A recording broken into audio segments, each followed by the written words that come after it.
Good morning প্রবাসী পরিযার আরেকটি mini ব্লগে আমি অংশ চলে এসেছি। আজকে প্রত্যেককে নিয়ে যাচ্ছি ডেন্টিস্টের কাছে। এখানে 6 মাস পরে পরে বাচ্চাদের কিন্তু ডেন্টাল চেক আপ করা হয় এবং যেটা ওই NHS রেজিস্ট্রেশন করলে ফ্রিতেই হয়ে যায়। ওর ডেন্টাল চেক আপ হয়ে গেছে এবং ও খেলা করতে করতে প্রথমেই বলে নিই যে সুইজারল্যান্ডে ঘুরতে যাওয়ার জন্য সবার আগে যেটা করতে হয় হোটেল বুকিং করে ওদেরকে তারপরে ফর্ম ফিল আপ করতে হয় ভিসার জন্য। ভিসার আমরা প্রথমেই BNB ওয়েবসাইট থেকে বুকিং করেছিলাম, যেটা আমরা খরচা পড়েছে পার ডে 200 পাউন্ড মতো। তারপরে সমস্ত ট্যুর ইনিশিয়েটি দেখানোর পরেই কিন্তু অ্যাপ্লাই করতে পারবে।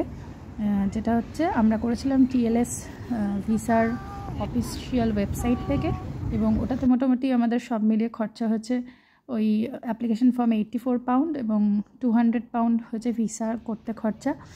তো মোটামুটি সব মিলিয়ে আর কি আমাদের 300 পাউন্ড মতো খরচা হয়েছে। এয়ারবিএনবির অফিসিয়াল ওয়েবসাইট থেকে বুক করলে তোমরা অনেক অ্যাপার্টমেন্ট শেয়ারিং বা সিঙ্গেল অ্যাপার্টমেন্ট পেয়ে যাবে।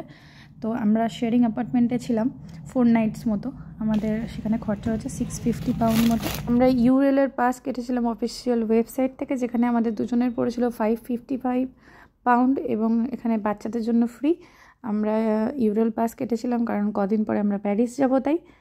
আর জুংফ্রোর জার্নিটার জন্য টোটাল পড়েছিল 275 পাউন্ড আর গোল্ডেন পাস এক্সপ্রেসের জন্য কিন্তু আলাদা করে 65 পাউন্ড দিতে হয়েছে। আর জেনিভার যে হোটেলটায় আমরা ছিলাম সেটাতে 100 পাউন্ড লেগেছে। আমরা একটা বাজেট হোটেলে ছিলাম, তোমাদের আগেই দেখিয়েছি।